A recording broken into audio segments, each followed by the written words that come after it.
तो नमस्ते भाई लोग। तो बहुत ही बेहतरीन लेवल का सॉन्ग का अपडेट लेकर आ चुके हैं आप लोगों के बीच। तो वीडियो में बने रहिए और जो भी मेरे चैनल पर नया है प्लीज़ चैनल को भी सब्सक्राइब कर लीजिएगा। तो प्रमोद भैया का ये छठ पूजा का सॉन्ग एक पोस्टर आ चुका है जो कि कल ही सुबह में रिलीज होने वाला है सुर म्यूजिक से।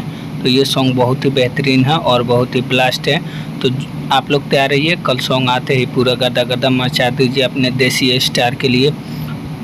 तो आप लोगों के बीच बहुत ही बेहतरीन लेवल का ये सॉन्ग है और आप लोग ज़रूर चैनल को भी सब्सक्राइब करके रखिए, क्योंकि आप लोगों के लिए ही ऐसे ही न्यू न्यू सॉन्ग का अपडेट लेकर आते रहते हैं। और आप लोगों को पता है कि प्रमोद भैया के बैक टू बैक सॉन्ग आने वाले हैं, क्योंकि छठ पूजा नज़दीक आ रहा है। इसी वजह से प्रमोद भैया का सॉन्ग बहुत ही जल्द रिलीज होने वाला है, जो कि अभी एक और पोस्टर आना बाकी है। तो उसका भी अपडेट आप लोगों के बीच बताने वाले हैं। तो आप लोग ज़रूर सब्सक्राइब करके रखिएगा।